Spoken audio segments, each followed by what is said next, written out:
Just a little songbird, try to fly my way homeward with the melody, and I make the beat. Don't know where it'll take me, cause when I'm in the dark of night, I sing my way back to the light. Come along with me, and your heart will see that a song changes everything. And the music is moving me forward, on to brighter things, on to bigger dreams. Let the harmony carry me. Even if the sky's falling down, I know the sound will lead me out. Come along with me, and I know you'll see that a song changes everything. Oh, ooh, ooh.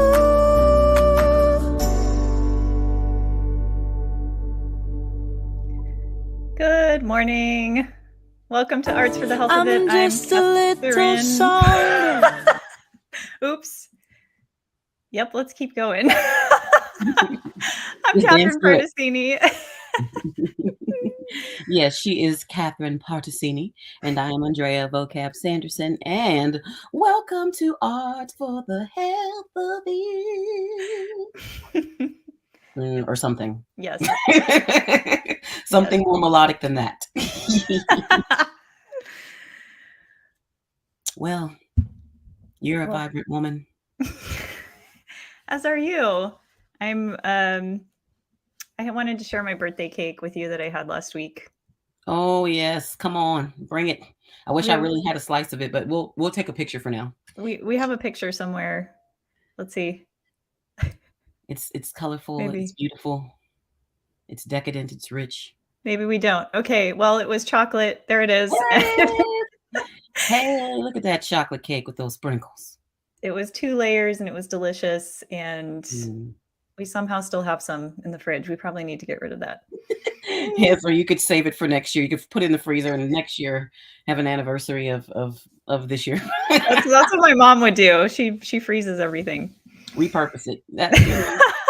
And she's a wise woman. She's a wise lady. What's your mommy's name? Irene. That's nice. Yes, she's the best. Mama Irene. What about yours? My mother's name is Elizabeth. Elizabeth. Beautiful. She goes by Elizabeth, or is there? I mean, mostly Liz. So yeah, that's our mamas. Maybe we should ask Allison when she comes on, our wonderful guest that's coming on in just a few minutes, what her mommy's name is. We need to know Richard's mom's name too. We're just gonna do all the mom names. It's not Mother's Day, so I don't know. We'll just share. When we get that Mother's Day episode, it's about to be real. Maybe we should have one of our mothers on for Mother's Day. Good idea. Okay, write it down. We got to move off of all this mommy talk for now. So what have you been working on artistically? You got something that you want to share with us? I do. Okay, so I recently took this virtual class with Hannah Garrison, who's one of Hearts Need Arts artists in residence, and she Hannah does a lot of things, but she's an instructor for an organization called ANCAN, which is short for Answer Cancer Foundation.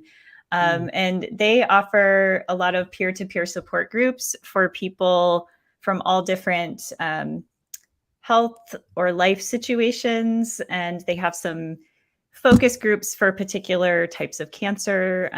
But it's just an amazing way to connect with people from all over the place. And we got to do this Monet-inspired water lily painting. So there it is. And Hannah walked us through just step by step. Like this was within an hour and 15 minutes of how to create this painting. And you have people from all skill levels. And so that felt like a birthday celebration to me because I got to make some art. You're creating new life. Yeah. So that was a lot of fun. And we'll make sure to put the link to their site in the comments if you're interested in joining one of their groups. It's free. And they're just such welcoming people. So yeah. I guess that would bring about a great sense of accomplishment, being able to create something so beautiful. And I love it. It was a really gorgeous Thank you. greens and blues and pretty pinks. I have a show coming up that is this Thursday at the Brick, the Blue Star here in San Antonio, called Mercuria, and it's a flamenco show, and it features Genevieve and La Memphi and Tamara and myself and Jose Manuel Tejeda, and it's going to be dealing with issues of domestic violence and abuse and for women. And so we are going to be talking about some of those issues today, and we do have a content warning for you all that if you are sensitive to those subjects, just be mindful. We will possibly be talking about some hard subjects regarding abuse and things of that nature. So we welcome you to stay with us and learn from our guest, who Catherine's just about to tell you who she is. All right. So we're joined today by Allison Body, I believe from South Dakota. She'll correct me if I'm wrong. But Allison is she's so many things. She's an artist. She's a therapeutic art life coach and a health coach. She has so much to share with us today. So we're going to bring her on. Welcome, Allison Body. It's Allison. Yeah, we need Good morning. Good morning. Tell us where you are for people that aren't watching. Kind of describe where you are. Yeah, so I am first and foremost in Rapid City, South Dakota. But more specifically to my exact location right now, if you can't tell from some of the background noise, I'm actually at my horse rescue that I founded and run. It's called War Horse Liberation. Yes, we are a horse rescue, but first and foremost, we provide free equine assisted therapies to veterans. So I'm coming to you live from outside the stall of Blue. And before we hopped on this morning, we were admiring your internet connection and your sound quality, but it's so beautiful. It's like bright blue sky, and yeah, you can see no clouds, no clouds, and you can tell the wind is blowing through her golden tendrils of hair, and their horses are back there, and it just looks like it is a serene oasis of, South farm. Dakota. Yeah. And as we'll talk about later, I love being where I feel grounded and feel comfortable. And this is definitely one of those places for me. So I felt that it was appropriate for me to be here to help keep me centered, to keep my energy up as well. And hopefully to also provide some other people a good backdrop. Definitely. That was one of my questions I was going to ask you, actually, was like, because you spend so much time in nature, like, where is you're just like a place where you feel such an extreme amount of peace, or like you said, the grounding? And I guess that kind of answers that question right there at the horse rescue. The horse rescue is definitely one of them, but my favorite places is to be up in the hills, up in the mountains. And here we have the Black Hills. So they're really old mountains, so they're not as big as Montana or Colorado by any means, but there's something just about being lost, kind of, or quote unquote lost in the woods, and just kind of not having a soul around other than like maybe like your loved one. So yeah, being out in the hills is one of my go-to grounding places. I want to back up a little bit, and if you could tell our listeners a little bit about your story and how you came to where you are. Yeah, I would love to. So I am a domestic abuse survivor. So I was married to somebody that just did not treat me right. And actually it led to my death in April of 2017. I was dead for 33 seconds. And I had made several attempts to leave that marriage up until that point. And then after that death, I kind of came back with a renewed sense of purpose of not just getting myself where I need to be, but to also help other women overcome their traumas and their challenges as well. So for me, it took a couple of years to really get myself centered, get myself feeling confident again, to feel like I was worthy, to feel like I had a purpose in this life. And So now I'm here in Rapid City, South Dakota. Was originally in Savannah, Georgia, so half a country away from where all my trauma happened. But I experienced, unfortunately, a lot of different types of trauma. So I do resonate with a lot of what people go through, whether it's mental, emotional, physical. And I use that for myself as more as a motivation. So for me, I've been able to turn my trauma around to help others and use it to show that we don't need or deserve to be treated that way, and that all of that only makes us stronger people at the end of it. Wow. So I guess I would like to know, what were some of the first steps you took when you were starting the I'm going to help other women and other people heal from being abused? What did you do first? Yeah. So when I first left that marriage, I was in personal training, and my hope and my dream was to, how do I help those who've been through trauma? And therapy for me didn't work. I never felt like I was heard, never felt like I was understood. So I wanted to find that alternative from therapy. So I did a lot of research, went through, actually, that's when I went through my health coach certification. I got a job originally as a health coach, but health coaching doesn't quite touch on all the areas I wanted to. So really it was more of a self-exploration of like, what does this look like? What am I visioning? And then putting myself through those practices first and foremost to create essentially a roadmap and to ensure that what I'm learning actually works in real life. And I know each person is so different. So it has to be customized and has to be tweaked around, because what might work for me may not work for you, because there needs to be slight tweaks. You resonate differently with either exercises or areas. My grounding location might be different from your grounding location. So for me, it was going through and doing that deep dive into my thoughts and my beliefs in myself, and recognizing that our brain is first and foremost the one thing that we need to change. And that is where we store our trauma, a lot of it. And trauma actually, in a lot of the research I was reading, interestingly, changes our brain. It changes our thought patterns. It changes how our brain wires and fires. And so people who have been through trauma, whether that is PTSD, whether it's physical, whether it's mentally emotional, it actually changes the way that we think, and it puts us in a constant fight or flight mode. So our cognitive abilities are down. We're more prone to be stressed out, and so therefore it's harder for us to kind of see the light at the end of the tunnel, because that's just how our brain is wired. And so I went through this really in-depth and uncomfortable journey to work to rewire my brain, to change my beliefs in myself, to change my mindset. And that's honestly one of the toughest parts when we're going through this, is our brain is so powerful, and what we visualize and what we constantly think will be. So if you're telling yourself that you're not good enough, unfortunately, that is going to be the outcome. And so you have to change that thought process of, you are good enough, you can achieve this, and then putting that into practice. And so I went through that.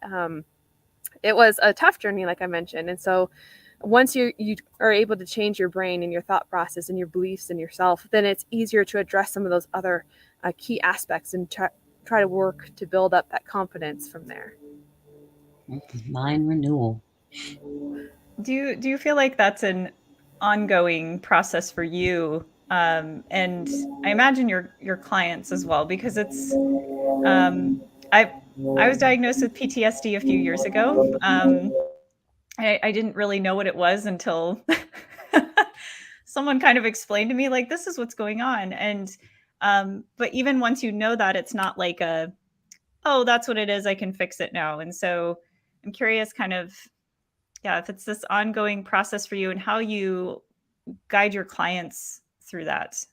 Yeah, it 100% has been a ongoing journey. And even for me, I was telling my group and some of my clients, even like this past weekend, had like this whole bout of,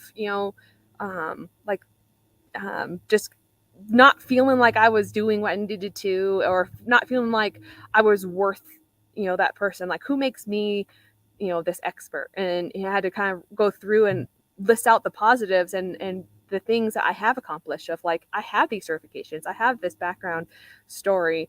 And so one thing I love doing with my clients is creating visuals that you can put up in your home to constantly remind you, because you do have to constantly remind yourself, like, even if you fully believe that you are worth it and that you are here for this purpose and that you are going to change lives, you're still going to fall into that negative mindset of like, but why me? Like, what makes me qualified for this?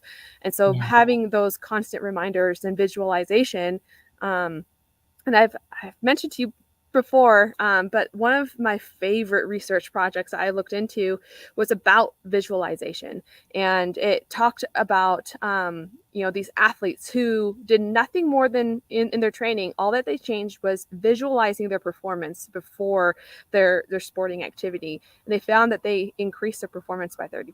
So again, Wow. the power of our brains is so incredible. And so tapping into that and creating those visuals, or even I've had several clients write down affirmation words or sentences on their mirrors, so when they're getting ready in the morning, they're constantly reminding themselves of their strengths and what their purpose is.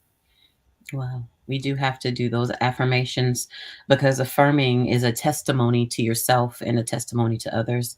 Uh, Before we started the show, Catherine and I were kind of talking about questions we could ask. And I had a question and I was having such a hard time phrasing it. And you kind of spoke on it a little bit, but I was wondering if you could elaborate.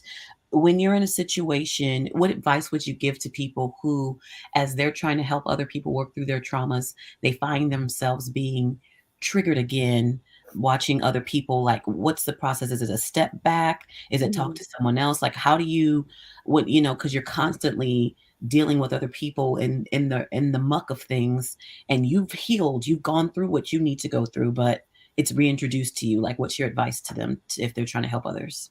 Yeah, that's a great question. And protecting yourself is probably, in my opinion, one of the most important things. And so my recommendation is to make sure that before you go in front of others, or before that appointment, to make sure you ground yourself, to go through those motions of not just going through your affirmations, but like doing a mindful practice of why you are there to help them, and to also remind yourself to block it. You want that energy to be receptive, but you also don't want to absorb their problems, because that's not going to help them and it's not going to help you. And so it's actually more of a mindful practice that I personally go through, of almost a meditation before my appointments and before any event that I go to make sure that not only am I grounded, but that my energy is protected, so that way people could feel it, but I'm not absorbing theirs.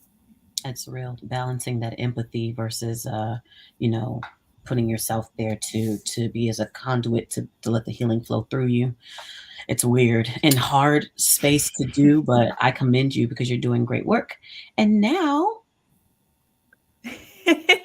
And now we're going to take a quick break. Before we do, just real quickly, you're going to guide us through one of the activities you use with your clients. What do people need for this? Yeah. So any medium would work. So it could be a paper and pens, it could be pencils, it could be acrylic Vocab set. or markers. Yeah, or markers. So whatever you're comfortable with working in, that's the first thing I always recommend, is find a art medium that you're comfortable with, because it makes that process a whole lot easier. So I love watercolor and I love acrylic painting, and so that's been my mode for these exercises. But I've had people even just do pencil stick figures, and that Okay. is acceptable. Yeah. Absolutely. Okay, well, we're going to take a quick break and we will be right back with this activity. Fresh out of luck. Yeah.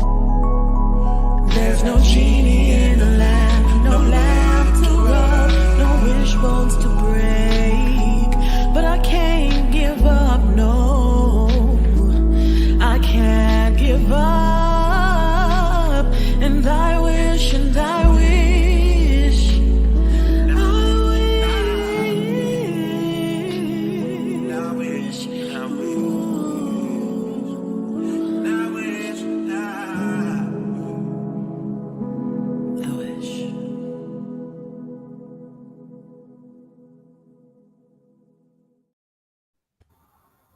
And we're back. And that was vocab. We didn't introduce the song. I'm so sorry. Nope, we Beautiful. didn't. It's called I Wish, and it's featuring Nick Blevins, and it's a good song. And we recorded the video at Luminaria. But back to Allison Body, who's gonna lead this workshop, this little exercise. Yeah, that's the best I can do. I I'm love sorry. your energy. You just it helps so much. It's the best. All right.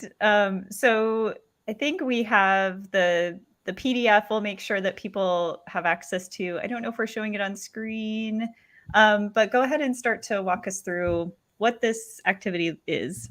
Yeah, so this activity is the keyhole exercise. And I love this because it could represent so many different things. Of one, where you're at, maybe what it's blocking you. It could be physically, emotionally, and then also, taking that view into the keyhole of where you want to be.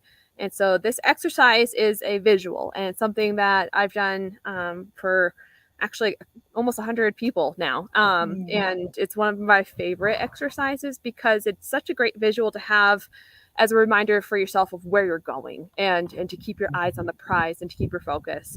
So when you're having a tough day, you could look at that and just remind yourself of what you're working towards. So the keyhole exercise, long story short, is essentially a keyhole. So it takes up most of the page, and which I have that one, I'm sorry, a little lighter so that way you can actually see your artwork. But the keyhole is looking into what you're wanting in your life. So whether that's a physical place you're wanting to go to, whether that's a emotional recovery you're trying to go through, like whatever that looks like what do you want your future to be? Again, it could be physical, mental, emotional. It could be a job. So you're looking into what you want, and then the door itself is what you feel is that barrier in getting to that end game. And so it could be, again, a physical place. It could be maybe a emotion that you feel that is blocking you from getting there. And whatever that emotion may look to you on paper, I've had people just do black scribbles because they feel like their emotions are so chaotic. Right. And that worked for them, and it helped to remind them of like what they're working through. And again, it could be a physical place. Maybe you're in a physical place that you don't love and you want to go somewhere that you feel more grounded in, or you feel more at ease in. And that's why I love this exercise, because it looks so different for everybody. Do you usually have clients journal a little bit first before they do this, or they just dive in and start drawing? A mixture of both. So I leave it up to them, but I do have a few prompts, like as we're going through it, similar to how I just kind of described it. Is, think about what that barrier is. Maybe come down with a few key words or places of what you're feeling.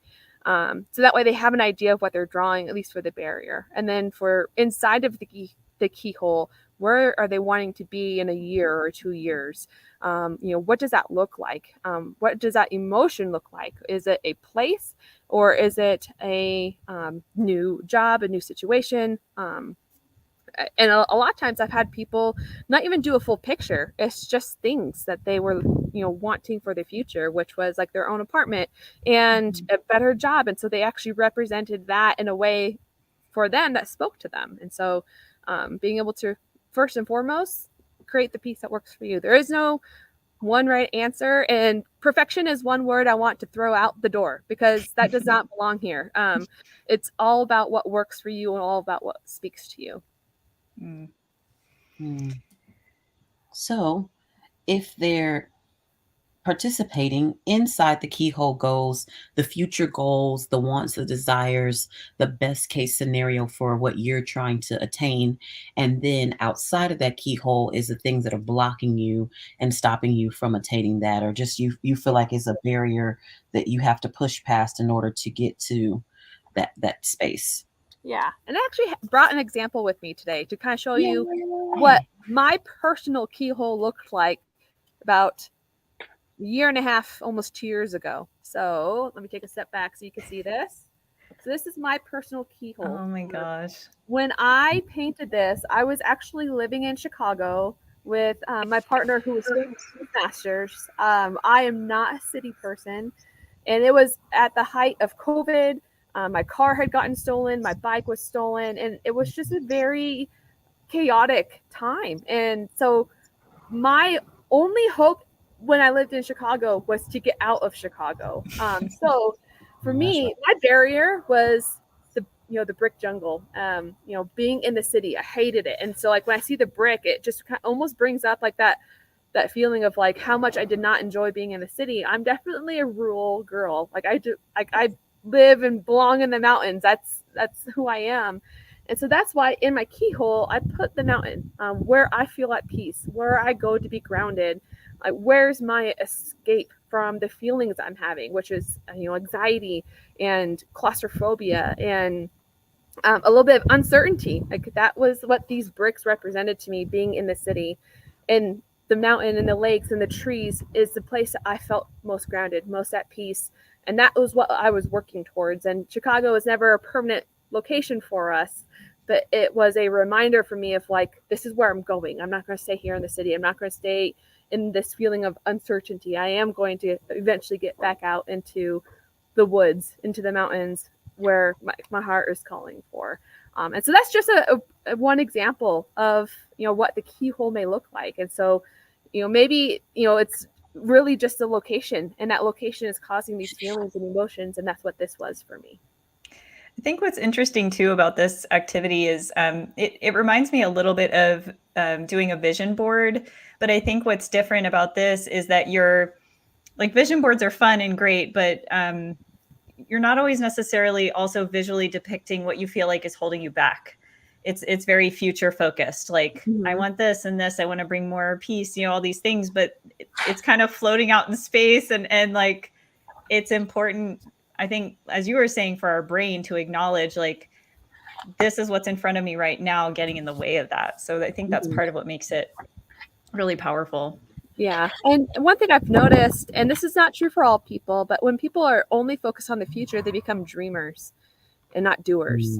And so this was a way to not only keep that dream alive, but recognize that there needs to be a doing in that process. Like, what's holding you back, and remind yourself what you're going to do to overcome it. And so that my biggest advice for everyone as they're doing this is don't get caught up on the barrier. That's why the barrier is the smallest part of this entire painting, drawing, pencil, whatever your modality you're using.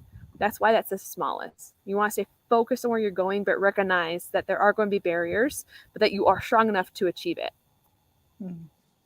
Well, yeah. Do we want to share? We do.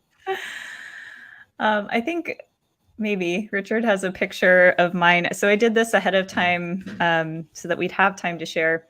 But mine it's kind of a mix. It's like collage, colored pencil, watercolor. There's a mix of things. And if you're listening and not watching, the background or like the barrier for me is a computer because I spend a lot of my time, I work remote, which is such a blessing.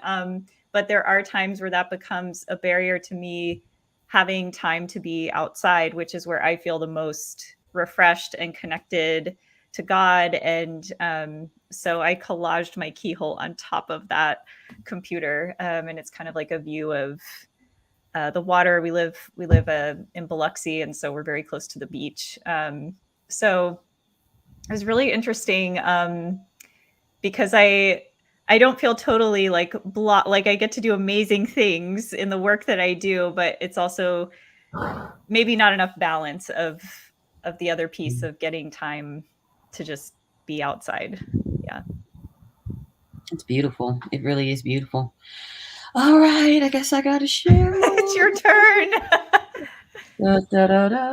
Okay. So if you can see inside the keyhole is me on stage in front of a great audience of people, packed show. And on the outside is a bed and me sleeping and resting and dreaming and not actualizing the dream by physically getting up and doing something. And then I wrote an acrostic poem to accompany the image, and the word going down is keyhole. And here is the poem. keeping time with my dreams of endless nights and stage lights, yelling and screaming applause beams of halos blinding my eyes from sight, ovations unzipped at the seams of love, unmeasured and treasured night. Enveloping inspiration is unlocked. I catch a gleam of an opened keyhole vision to my future life. That's beautiful. I love that. Beautiful. You are a visual artist. If you're listening and not watching, you need to watch the episode because vocab your artwork. It's amazing. Thank you very, very, very much for that affirmation.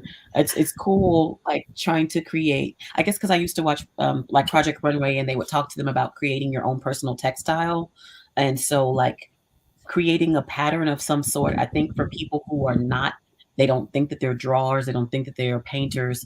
Find a way to create a pattern in your work that you can have reoccur. That might help you, unless you're just like, I'm doing straight up abstract and everything's going to be seemingly arbitrary. But you know, that helped me to be like, oh, I'll just do a whole bunch of little Z's and to represent the sleep, and that'll It's become effective. It's totally effective because it created that barrier, that sense of a barrier. So really cool. Completely. And one thing I love about this exercise, all the exercises and art in general, let me just say art is amazing because it becomes our voice. And I know I had mentioned to you previously of I am not a emotional person. I used to joke around like I'm not all about that feely stuff. But when you're going through not even just traumas, but when you're trying to create a dream, make that dream happen, you have to figure out how to voice those emotions, whether it's to a therapist or to yourself. And for me, I don't always have the words to express what I'm feeling, to express what challenges I'm having or how happy I am. And so art becomes that. Art becomes my language of expression, because I could take some of those thoughts that maybe I don't have words for. Maybe I have just like images in my head of what it kind of looks like, and I could put that into my piece of a way to really express what I'm really feeling deep down. Yeah, and I want to hear more about your artistic process because you do create some really amazing things. We're going to take a quick break and then we'll come back and hear about that. Ose shalom bimrumav, huya ase shalom, alenu ve'akol Yisrael, v'emru. Amen. We are descendants apart, the most tragic moving art, broken glass, best beware, crystal knock, no crystal stare, blitzkrieg everywhere, beautiful bodies drop like bombshells, without a German care, without a human care, we have a burden that we share, DNA of descendants, no recompense or repentance, we've been in a state of emergency for centuries, our people bleed, my neighbors weren't my enemies, internment labor, harbor them from my enemies. It's like we're standing at the Red Sea chanting freedom, but Pharaoh won't set us free. Pharaoh won't let us be the burden of color, the burden of creed, the burden of bloodline weighs heavy on our seas.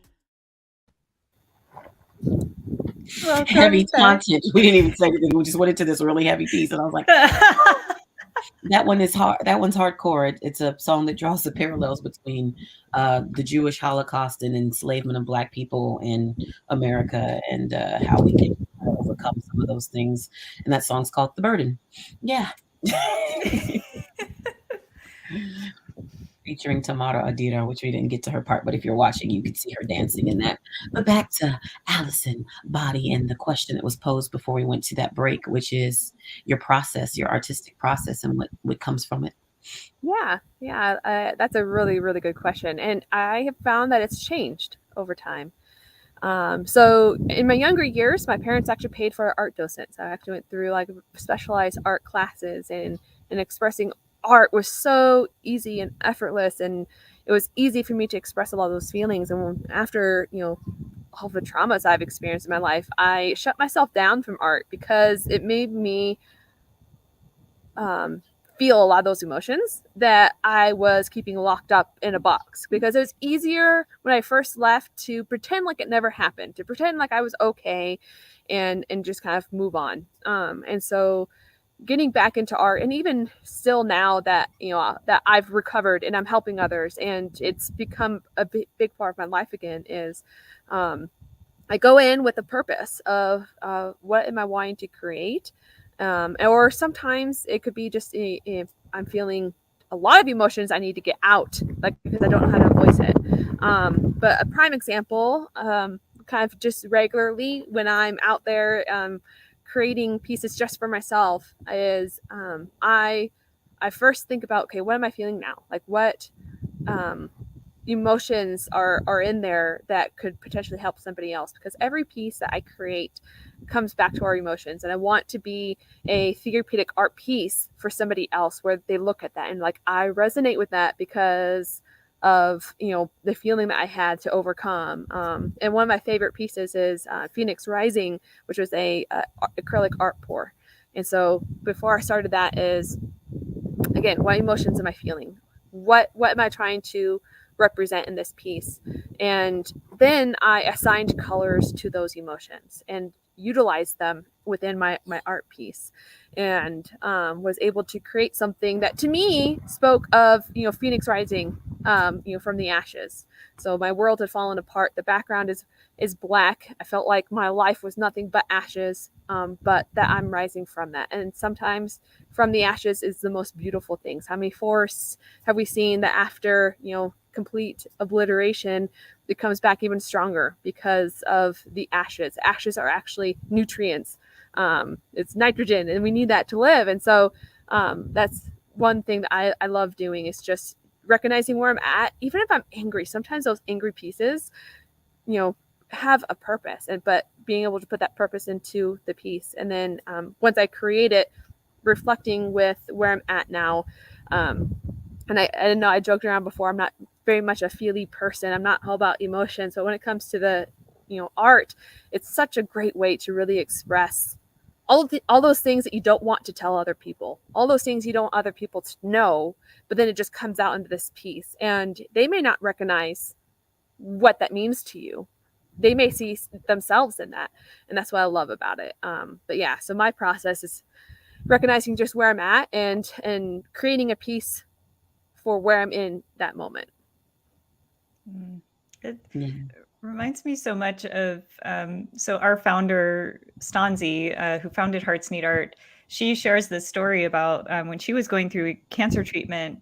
She looked forward. They had these art classes, and she looked forward to going because it allowed her this safe space to express the things that she couldn't. And basically, what you're saying, that she did not have the words for at the time.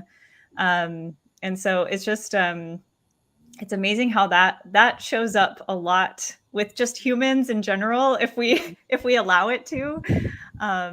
But I wanted to ask real quick, do you feel like your earlier art making days, like the type of art you made then, is it very different from what you do now? Like, was it more representational? How did that shift? Yeah, that's a great question. So when I first started in my younger years, it was all very realistic. I love drawing horses. Horses have always been my passion. And so that was, my primary focus was realistic pencil drawing. So it was all pencil, lead, charcoal. And that was where I thrived. And I find that now it's more abstract because I have so many different emotions, and it's harder to put a realism to a lot of what I'm feeling, and that sometimes that abstractness kind of reflects where maybe I'm at, or maybe what I'm feeling. Or there's been times where in talking with others, like I might be inspired by what they told me. So now I do a mixture of all of it, where I love the abstract from like the acrylic pours, and just letting life happen to it and seeing what comes of it sometimes it's almost therapeutic, of like letting it go, picking this emotion in this color and you letting it go and seeing what life does with it. But then I do still love doing more realistic. Sometimes it really depends on my mood. One thing I love doing is puppy portraits for people, and I should say pet portraits, because I've done more than just dogs, but I do it in rainbow colors. So whether that dog's passed or still with, I love vibrancy. And one thing I noticed is when I first went through trauma, everything was not vibrant. It was just kind of black because that's where, I was at emotionally, and that's perfectly okay. But now I want color in my life. And so I've noticed I've used a lot of like those rainbow tones with some of the things that I'm doing. Yeah, there's such a freedom that comes with color and just allowing your mood and where you are aesthetically to just dictate a little bit more what you're creating and that process and how it opens us up. And what I found is that in different parts of my life, different colors represent different things. So what yellow used to represent to me is not necessarily what it represents to me today. What green used to represent to me has changed. Do you find that colors and the meanings for them change, and even the symbolism in your work? Do you feel like the symbolism has evolved?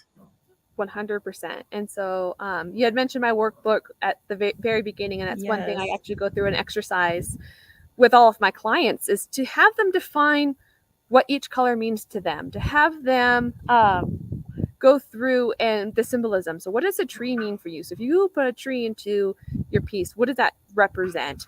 What does a flower represent? And so there's all these different things that I have them go through to figure out what it represents to them, so that way that piece speaks to them.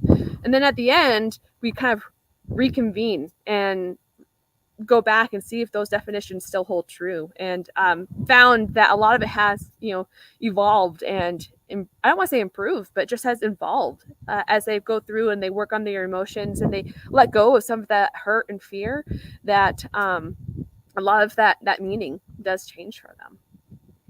The design for your workbook, I think we have a picture of it. It's rainbow. It's beautiful. We'll see if it comes up on screen. But do you want to talk a little about this workbook and also your coaching sessions? Yeah. So this workbook is a blend of everything.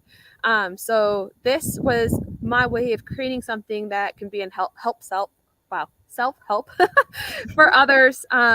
And it's called The Art to Your Dream Life. And it utilizes all of the art therapy, or not all, but some of the art therapy exercises that I use in my coaching sessions. And it helps you not only go through what behavior change is, what that looks like, what setting SMART goals means and looks like, but it also goes through changing some of those negative beliefs, like what some of those exercises may be, creating art pieces that speak to you, your affirmation art, and also stress relief with like mandalas. So this book is a all-encompassing of what I do. So my coaching is I help women who've experienced trauma to let go of that fear, to increase their self-confidence and their self-worth, and to help them build that life that they deserve. And this book takes a lot of those coaching principles from my 90-day program into this book itself, so that way they can go through that practice on their own. They can address some of those fears or some of those tough emotions maybe on their own. Maybe they're not ready to work with another person, but they're ready for a change. And so that's what this workbook has essentially grown into. And it's I'm going to be honest, I'm not normally a writer, so it comes out like my own speaking. And so I would say it's a little bit more of a relaxed workbook. But it does ask you to, again, to find what represents to you. Like, what do those colors mean? What do those shapes mean to you? So as you're creating those pieces, you can utilize that. That's wonderful. And Richard has put the link to that in the comments if you'd like to. Thank you for giving us access to that. And if people want to book a coaching session with you, you're offering, is it a free 30-minute? Yeah. So that link will get you that workbook completely free. So that way you can go through and start working on improving yourself. And then I am also giving away a free 30-minute coaching session where maybe you just kind of want guidance, or reflect on some aspects, or whatever it is that you need. That 30 minutes is essentially for whatever you need. Even if it's just the vent, I'm here for you. So you get the free workbook and a free 30-minute session with me. That's really kind and generous and thoughtful of you. I love what you said about the things that we deserve, because we talk ourselves out of a lot of things that we do deserve. And it's really beautiful that you are reminding people, um, and asking them questions that hold them accountable to speak to their dreams and speak to the things that hinder them, so they as we acknowledge those things, we can empower ourselves and move past and overcome. And you say it's always a constant mind renewal, always constantly going back to reflect on where we currently are and where we want to be. And it's so great to see you put it in the context of artwork. Yeah. What is the best way for people to connect with you if they want to learn more about what you do and who you are and all the wonderful things? So I do have a Facebook page where I post, tips and advice, some other free resources as well. It's called Allie's BAM Workshop. So ALLIES BAM Workshop. So you can find me on Facebook there. I also have a free Facebook group where it's called Women Helping Women Overcome Trauma. And again, it's a space for women all to come together to show support. So whether you've already overcome your trauma and you want to be a support for other women, or maybe you're in that moment with trauma and you need that safe space, this is a free group that is solely designed, again, for women to help each other really not just overcome trauma, but to empower each other. So I do have that community as well. Thank Wonderful. you. Great resource. We'll make sure that we have all those links posted in the comments so people can connect with you and the community you've created. Yeah, that'd be great. Well, Allison, thank you so much for being here with us today. It was just such a joy to learn more about you. And if you're listening and not watching, you need to watch, because you have to see where Allison is. It's beautiful. Well, thank you so much for having me. It's been wonderful getting to know both of you guys and having this conversation. Thank you. Thank you. Well, magical woman. I feel like I need a minute just to absorb all of that. Mhm. Oh my goodness. We actually have another quick break, I believe. Let's see if we can get this right. This song is by one of our musicians in residence, Jeff Wood. So we'll take a quick break and we'll be right back. 'Cause you're magic, everything about you is magic, every little piece of you is magic. I for one know I gotta have it, every single day it's tragic to know that other people don't have it nearly as good as I have it. 'Cause being with you is pure magic, every single day.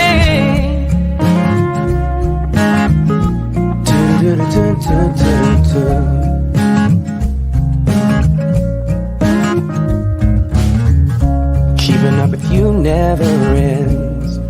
You go till you're gone. We never end up where we began. I never can tell how far we'll go into your dreams, your heart and your soul. 'Cause you're magic.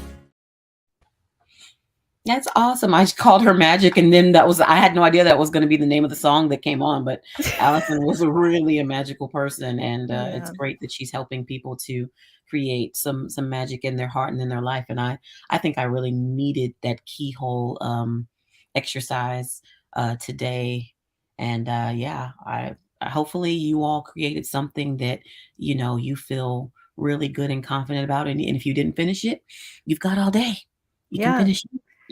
And same, similar thoughts. When I was doing that project, I was like not really sure what was going to come of it. And I think sometimes it's easy to underestimate how important it is, whether it's writing or making art, to just get it out of the brain space. It's just like very abstract, and letting it move through you and get out onto the paper. So I would encourage everyone to give it a try. There is if you're like, I can't draw a keyhole, Allison has provided a template that you can use for that. You could print it out and create your own. So we just let us know you want it, and we got you.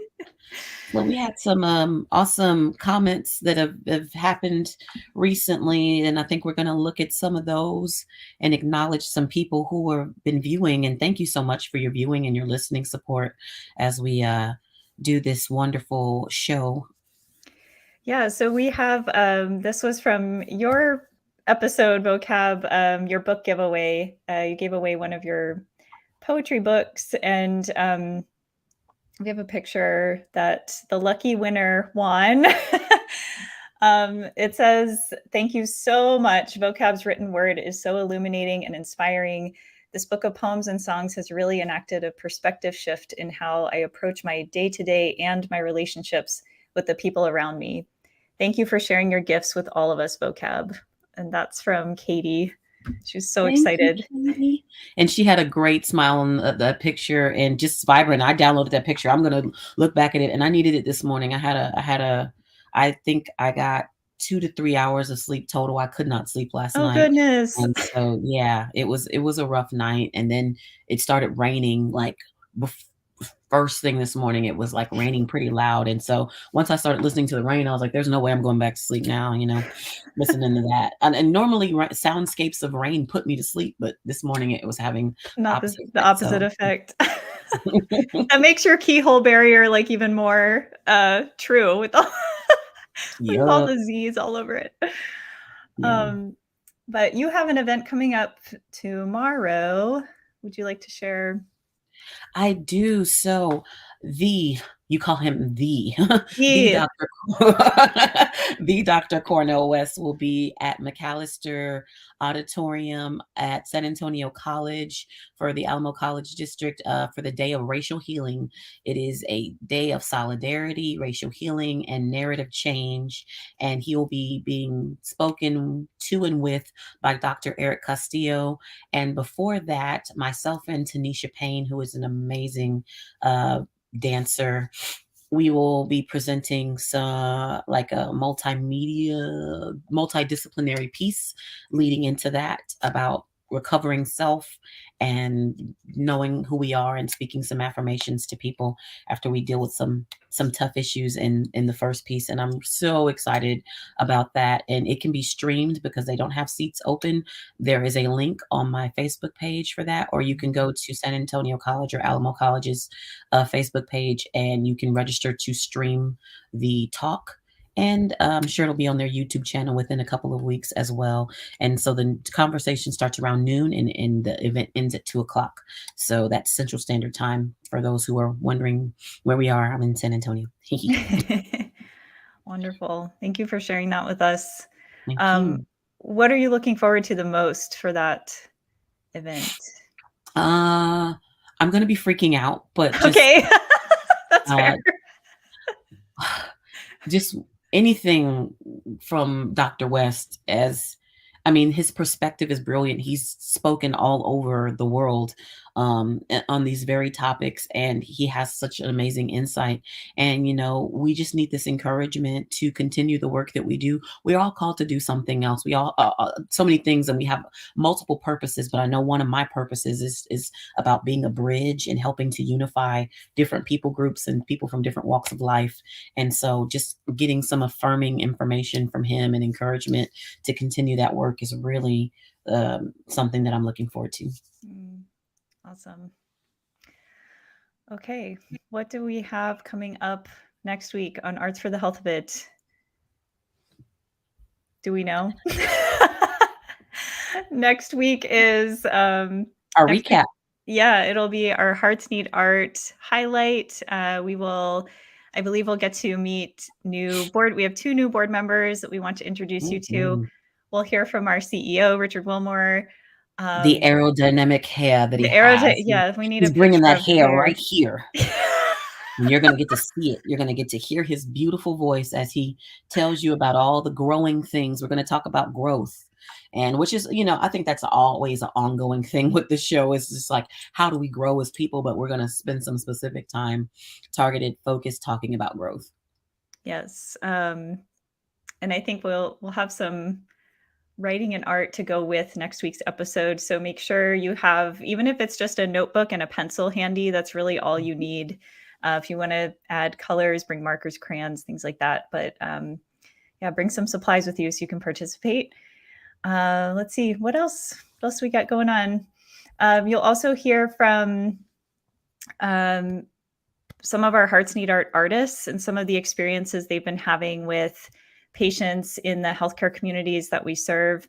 And we always want to just be able to transport everyone into those patient interactions so they can witness what happens in those moments. And so our hope is that by sharing artist reflections, we can kind of give you a glimpse into what that experience is like, from a patient that is like, I'm not an artist, I'm not a writer, I can't do this, to actually creating something with someone from our team. So we're excited to share that as well. I'm telling you, it brings so much fulfillment to you when you create something new, when you open the door to your creativity and allow yourself that permission to just dwell in that space for a little bit, because we're blocking it up with adulting a lot of times and responsibilities, the stress of our life and the things that kind of come in that loom over us. But we can start to strip some of those things away by adding the color and adding the narrative, and voicing it, whether it be singing or drawing, painting. Even if you're just like, I'd rather do something else. Okay, do dance, cook, the culinary arts, the physical kinesthetics of just getting active, whatever you feel like you want to do to express yourself. We are here to encourage you as you do those things. And, I'm going to segue into what we're going to do to close up the show, which is in a few minutes, right as we're going to go into the wrap up. You'll see one more song from me, which is the Nouveau, which is about being art in motion. And we need to consider ourselves all art in motion. The video features Tanisha Payne and a good friend of mine named Carlton. And it's just, the whole video is about just valuing art in your life. All right. Make sure you like or subscribe or follow us wherever you are listening or watching Arts for the Health of It. Until next week, keep creating, everyone. See you next time. Subscribe. Thank you for listening to Arts for the Health of It. This episode is produced by Hearts Need Art, creative support for patients and caregivers. You can support the show and help others learn about the healing power of the arts by visiting heartsneedart.org. The views expressed on this podcast do not necessarily reflect the views of Hearts Need Art, their staff, board members, or other affiliates. All content is created for informational purposes only.